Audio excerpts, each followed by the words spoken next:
बताइएगा अपनी food blogging की जर्नी के बारे में, कैसे आपने इतना ज़्यादा टिकटॉक पे अपना नाम कमा लिया है? शौक था पहले तो, लेकिन स्टार्ट में बड़ी मेहनत लगी। एक्टर्स को ये शो रहा है कि जो ब्लॉगर्स हैं वो बगैर किसी पढ़े लिखे उसके आगे आ रहे हैं, उनको किसी भी वीडियो से फेम मिल जाता है, तो इस पे आप क्या कहेंगे? स्टडीज़ तो हमने भी की हैं, लेकिन हमारी स्टडीज़ डिफरेंट हो जाती हैं और फिर आपका ये शौक होता है कि आपने किस साइड पे जाना है। मेरी स्टडीज़ टोटली ही डिफरेंट थी। खलील रहमान वाला इंसिडेंट हुआ और जो साहिल अदीम थे उन्होंने कहा कि 95% वुमेन्स जो हैं वो इलिटरेट हैं, वो जाहिल हैं। अगर हम लड़कियों की स्पेशली बात करें ना, तो लड़कों से ज़्यादा लड़कियां क्वालिफाइड हैं। अस्सलाम वालेकुम नाजरीन, welcome to daily Mumtaz podcast. मैं हूँ कायनात फ़ातिमा और मेरे साथ मौजूद हैं निदा फ़ातिमा, जो कि फ़ूड ब्लॉगर भी हैं, ट्रैवलर भी हैं और आप इनको इंस्टाग्राम पर देखते रहते हैं। वी ट्विनीज़ के नाम से ये हर जगह आ रही होती हैं, मज़े मज़े के खाने मुतारिफ़ करवा रही होती हैं। हाँ जी जनाब, तो चलते हैं निदा फ़ातिमा की तरफ। अस्सलाम वालेकुम निदा। वालेकुम सलाम। कैसी हैं आप निदा? मैं ठीक हूँ, आप सुनाएं कैसी हैं? अल्हम्दुलिल्लाह। निदा बताइएगा अपनी फ़ूड ब्लॉगिंग की जर्नी के बारे में, कैसे आपने इतना ज़्यादा टिकटॉक पे अपना नाम कमा लिया है?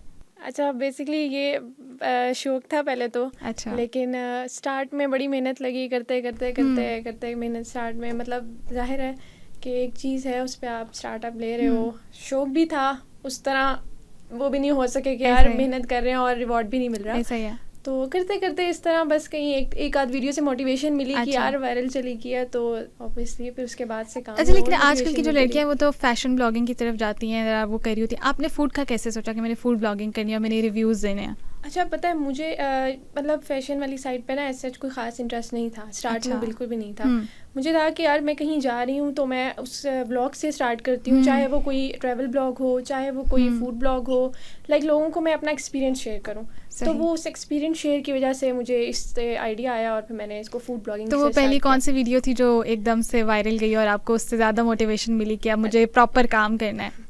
अच्छा, अगर मैं बताऊं तो मैंने वॉइस ओवर कंटेंट स्टार्ट किया था टिकटॉक पे। बेसिकली मेरी बहुत पुरानी वीडियो थी और मैंने उसको रिक्रिएट किया था। अच्छा। उस पर वॉइस ओवर करके, वो वॉइस ओवर अगर आप मेरा सुने तो वो बहुत ही कोई मतलब बहुत ही ना शुरू वाले ऐसे ही होते हैं, हंसने वाला टाइप सा था। उसमें मैंने बहुत ही क्रिंज कंटेंट बनाया था, लेकिन ये था कि वो वीडियो मेरी लोगों को बहुत पसंद आई थी। अच्छा। मुझे तब समझ आई कि लोग ना आपका मतलब आप जितना हंसी मजाक करके कोई चीज़ बता रहे हो, खाने पीने के साथ दिखा भी रहे हो, साथ में कुछ इस तरह बोल के बता रहे हो। आजकल लोग इन्फॉर्मेटिव चीज़ों की तरफ नहीं जाएंगे, जितना क्रिंज कंटेंट होगा उसको पसंद किया जाएगा। ऐसी बात है। वो फिर साथ में फूड मतलब रिव्यू भी दे रही थी मैं, और साथ में मैं इस तरह हंसी मजाक भी कर रही थी, तो वो मेरा कंटेंट वायरल चला गया। उसके बाद से मैंने कहा कि चलो भाई अब वॉइस ओवर ही स्टार्ट करना है। और फिर उसके बाद घर वालों का क्या फीडबैक था? अच्छा, स्टार्ट में ना मुझे किसी की सपोर्ट नहीं थी, मुझे मेरी सिस्टर की सपोर्ट थी और उन्होंने मुझे कहा था कि निदा आप ना ब्लॉगिंग स्टार्ट करें। तो तब मैं यूनिवर्सिटी में थी और मुझे कहा कि मैंने सोचा कि यार इतना टाइम कहाँ होगा कि मैं ब्लॉगिंग पे टाइम दूँ और मैं ये स्टार्ट करूँ। लेकिन फिर सिस्टर की सपोर्ट के साथ साथ करते करते वही ना, पहले आपका जो इंस्टाग्राम का नेम था वो था वी ट्विनीज़, लाइक अभी भी वही है, और पहले 2 लोग होते थे, अब 1 है, तो इसकी क्या वजह है?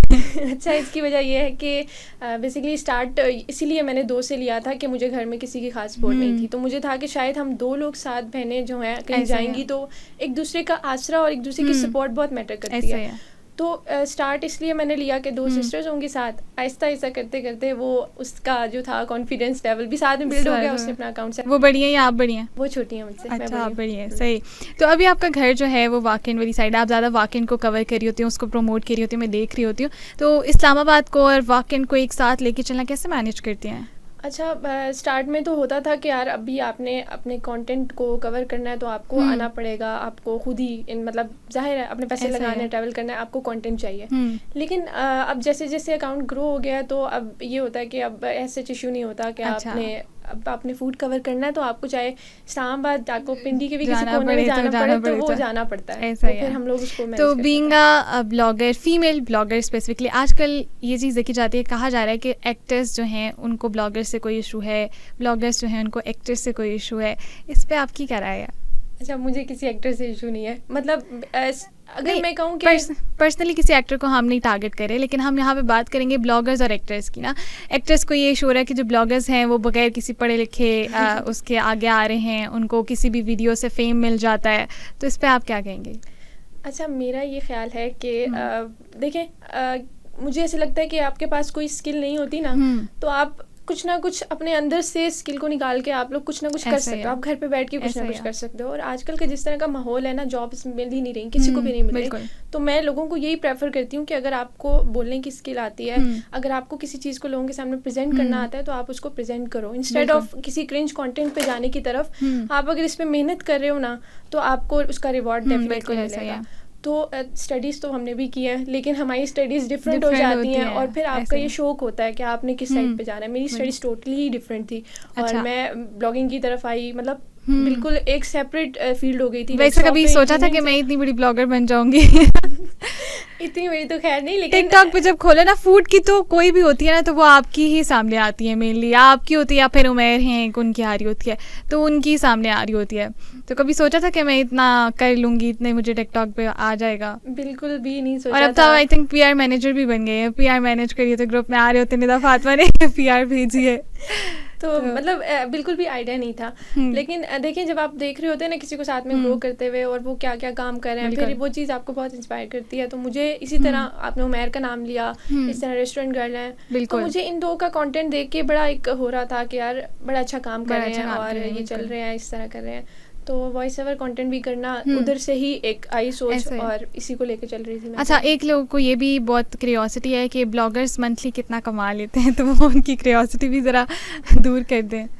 अच्छा, मैं आपको सही बात बताऊं तो जैसे मैंने बताया कि स्टार्ट में तो आपको इन्वेस्ट करना पड़ता है। कोई चीज़ भी या कोई बिजनेस भी ऐसा नहीं होता है जिसमें आप इन्वेस्टमेंट किए बगैर चल सकते हो। तो स्टार्ट में हम अपना ही ट्रैवल लगा के, अपने ही पैसों से खा पी के हम रिव्यू दे रहे होते थे। बिल्कुल। और आहिस्ता आहिस्ता ही आपको इसका रिवॉर्ड मिलता है। तो अभी अर्निंग के लिहाज से अगर देखा जाए तो ऐसे मैं नहीं कहूँगी कि जिस तरह काम कर रही हूँ मुझे उस तरह रिवॉर्ड मिल रहा है, लेकिन मुझे इतना है, उम्मीद है कि जिस तरह मैं कर रही हूँ और मैं आगे लेके जाऊँगी तो मुझे डेफिनेटली इसका अच्छा रिवॉर्ड। तो फिर फ्यूचर प्लान्स अभी इसको बढ़ाने के और क्या है आपके? अच्छा, फ्यूचर प्लान, क्योंकि आपने मेरे ख्याल से फूड से तो ट्रैवलिंग की तरफ आई हैं आप, पहले सिर्फ फूड होता था, आप ट्रैवलिंग की तरफ भी आ गए, तो आगे और फ्यूचर क्या प्लान है? अच्छा, फ्यूचर प्लान्स मेरे साथ साथ ये हैं कि मैंने अपने कंटेंट में इम्प्रूवमेंट लानी है। लाइक जैसे कि आपने अगर देखा हो कि कौन है हमारे फेमस हमजा भट्टी, जैसे वो काम लेके चल रहे हैं। अगर एक फीमेल कंटेंट क्रिएटर्स देखी जाए ना, तो इस चीज़ में उनके लेवल के काम की ना एक बंदी की मार्केट में बहुत कमी है। बिल्कुल। तो मेरी सून इंशाल्लाह कोशिश यही है कि मैंने अपना काम जो है वो उस लेवल पे लेके जाना है।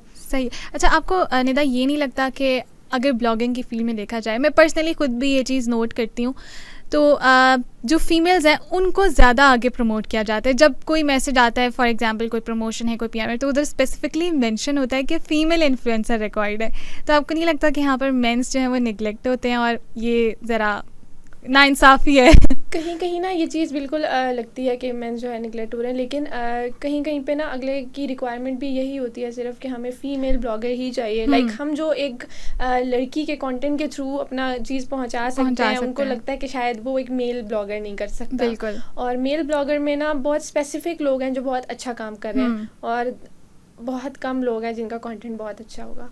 और तो यही एक मुझे लगता है वजह है जो इसलिए तो क्यों फीमेल्स को जो है आगे लाया जाता है, और उनको ऐसा ही क्यों लगता है कि फीमेल अगर प्रमोट करेगी तो वही कंटेंट आगे जाएगा और उससे ज़्यादा अच्छी प्रमोशन होगी? अच्छा, उनको ये लगता है, लेकिन ये लगता बिल्कुल गलत है। ऐसा नहीं होता, ऐसा बिल्कुल भी नहीं होता। अक्सर हमारा कंटेंट इतना डाउन चला जाता है, और अगर कोई मेल ब्लॉगर उस चीज़ को प्रमोट कर रहा हो तो वो चीज़ अच्छी खासी ऊपर चली जाती है।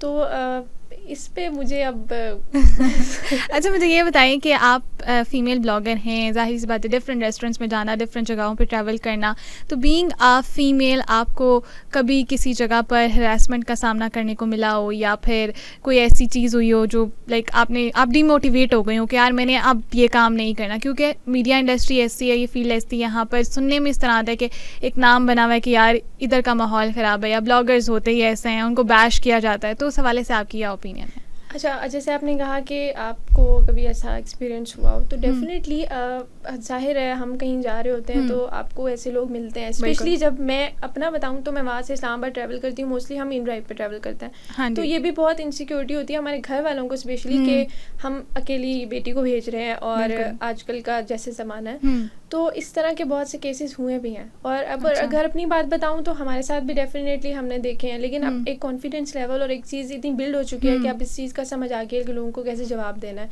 लोगों को कैसे बताना है। बाकी अब if I am not going to personal, तो आप कोई अपना एक्सपीरियंस शेयर करें ताकि जो फीमेल्स हमें देख रहे हैं उनको भी पता चले कि यार अगर ये सिचुएशन हो जाती है तो हमने इस पर कैसे कॉप अप करना है ऐसे। अच्छा, मोस्टली मैं किसी को टारगेट नहीं करूँगी यहाँ पे, मैं किसी उसकी बात नहीं करी, लेकिन मोस्टली देखें अगर आपके साथ कोई पर्सनली कांटेक्ट करता है तो जो होते हैं वो कैफ़े के ऑनर्स होते हैं, किसी मतलब कंपनी के ऑनर्स हो जाएं, तो वो चीज़ ना मे बी उनको कांटेक्ट के थ्रू ये लगता है कि यार अगर आपने इनके साथ कांटेक्ट कर लिया तो ये कांटेक्ट काफ़ी टाइम तक बिल्ड हो सकता है उनके साथ, और वो इस चीज़ को फिर आगे नेगेटिव चीज़ में सोचते हैं। मुझे ऐसा लगता है कि मेरा जो एक एक्सपीरियंस था इस काम को लेकर वो ये था कि लोगों को लगता है शायद एक फ़ीमेल अगर ये ब्लॉगिंग कर रही है तो मे बी इसको कोई पूछने वाला नहीं है, इसको कोई मतलब कोई घर से मना नहीं करता, रोज़ बाहर जाती है, बाहर आती जाती हैं, रात को वापस आ रहे होते हैं, रात को जा रहे होते हैं पीआर्स के लिए, तो उनका माइंडसेट शायद ऐसा बन गया हो या उनकी सोच ऐसी चली गई हो, तो वो इस चीज़ को ना फिर इस चीज़ को सोच के वो इस तरह समझते हैं कि शायद हम इनसे बात करने की कोशिश करेंगे तो ये हमारे साथ भी फ्री हो जाएंगी, ये हमारे साथ भी चली जाएंगी। तो ये सीन मेरे साथ भी बहुत दफ़ा हुआ है। तो बाकी इसको डील करना ऑब्वियसली एक बैड एक्सपीरियंस के बाद ही हमें इस चीज़ का आइडिया होता है। स्टार्ट में तो जैसे मैं इस चीज़ में आई थी तो मैं बहुत ज़्यादा इस तरह थी कि नहीं, पता नहीं यार कैसे लोग हैं, ये कैसे मतलब कैसे मैं इसको मैनेज करूंगी, मैं आगे कैसे लेके चलूंगी। लेकिन एक नो जो होती है ना आपकी, वो बहुत कुछ आपको सिखा देती है, यानी कि लर्न टू से नो। सही। तो अभी आप जो ये काम वगैरह कर रही हैं सारा, तो इसमें आपको क्या लगता है कि फ्यूचर अगर देखा जाए तो मेंस का है या फीमेल्स का है, और अगर फीमेल्स का है तो कैसे है, मेंस अगर आगे निकलना चाहते हैं तो कैसा है?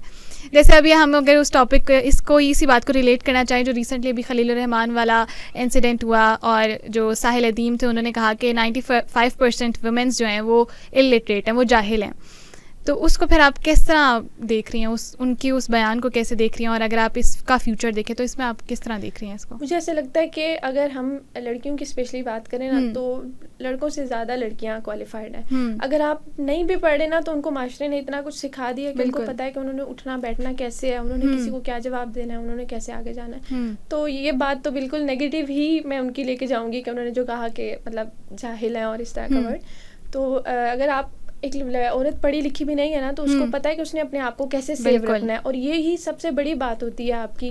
आप पढ़े लिखे ना भी और आपको अपने सेव करना आता हो, आपको अपना मतलब अपने आप को मैनेज करना आता हो, तो वो जाहिल नहीं कहलाता फिर बंदा। ऐसा ही है। तो मुझे लगता है कि ये तो बहुत ही गलत बात है, मतलब जो कहने वाला है वो जाहिल है। एग्जैक्टली हम उसको कहेंगे कि उसकी सोच ऐसी है, फिर तो देखें उसके घर में भी फीमेल्स हैं, उसके घर में उसके आसपास हर जगह फीमेल्स हैं, तो फिर उसकी बात तो उनके घर पे भी डिपेंड जाके होती है ना। ऐसा ही है। अच्छा निदा, अब यहाँ पे हमने ये बात कर ली जैसे कि अभी एक नेगेटिव फीडबैक था हमारे लिए, स्पेशली वुमेन्स के लिए। आपको भी कमेंट्स आते होंगे, नेगेटिव कमेंट्स आते होंगे, बैशिंग होती होगी, ट्रोलिंग होती होगी। एक तो सबसे पहले ये बताएं कि कौन सी ऐसी चीज़ है जिस पर सबसे ज़्यादा आप बैश होती हैं, और आप अगर होती हैं तो उसको डील कैसे करती हैं? अच्छा, एक तो जब मैंने स्टार्ट लिया था ना वॉइस ओवर का, तो मुझे पता था कि मैं ना इस चीज़ को ओवर रिएक्ट करके लेके जा रही हूँ शायद या क्या, लेकिन लोगों को यही पसंद भी आ रहा था। और समटाइम्स ऐसे लगता है कि जो चीज़ ना मतलब जो चीज़ लोगों को नहीं पसंद आ रही होती वही बहुत वायरल जाती है। ऐसा ही है। और बैड कमेंट्स ही आपके कंटेंट को वायरल लेके जाते हैं। लेकिन मैंने स्टार्ट में जो बैड कमेंट्स देखे थे उसका मुझे इतना अफसोस होता था कि यार मतलब स्पेशली लोग बॉडी शेमिंग बहुत करते हैं। एग्जैक्टली। अगर आप कहीं पे पतली लग रही हो तो वो भी मसला, आप कहीं पे मोटे लग रहे हो तो वो भी मसला, उस पे भी आपको कमेंट्स आएंगे। जो चीज़ हम सोच ही नहीं सकते लोगों ने वही कमेंट करना होता है, उसी पे बात करनी होती है। तो मैं बैड कमेंट्स को क्या करती थी, फिर डिलीट कर देती थी स्टार्ट में। लेकिन फिर जैसे जैसे मुझे पता चला कि नहीं निदा, ये चीज़ ये बैड कमेंट्स और positive comments is a part of life, आपने दोनों को लेके चलना है और आपने इसी के साथ ही करना है। तो अब तो आदत होगी, अब तो जो लोग हमें देख रहे हैं उनको क्या मैसेज देना चाहिए, कैसे मोटिवेट करेंगे उन्हें, खासतौर पर जो इस फील्ड में आगे ग्रो करना चाह रहे हैं? अच्छा, एक मेरा मैसेज ये है कि लड़कियाँ समझती हैं कि शायद हम अपना फेस ला के मतलब हम अपना फेस नहीं ला सकती और हम ब्लॉगिंग नहीं कर सकती। ये बहुत चीज़ फैक्टर है। हम ब्लॉगिंग करना चाहती हैं लेकिन घर में हमें अलाउ नहीं है कि हम अपने फेस के साथ करें। तो उनको मेरा मैसेज ये है कि आप लोग के पास अगर स्किल है बोलने की, तो आप अपने बोलने की स्किल से भी बहुत कुछ अर्न कर सकते हो, बहुत कुछ सीख सकते हो। ज़रूरी नहीं है कि आप अपना फेस लेकर आओ, अपना फेस शो करा के, अपनी बॉडी को शो करा के ही आप एक कंटेंट में वायरल हो या कुछ इस तरह हो। If you have a skill to speak then आप आगे जा सकते हो। सही जी, thank you so much Nida, thank you so much, आपने हमें टाइम दिया। नाज़रीन, हमने आज बहुत गपशप कर लिया और बहुत ज़्यादा मैसेजेस भी दिए हैं। उम्मीद करती हूँ कि आज का प्रोग्राम आपको बहुत पसंद आया होगा। इस तरह के मज़ीद प्रोग्राम्स देखने के लिए देखते रहिए डेली मुमताज़ डिजिटल।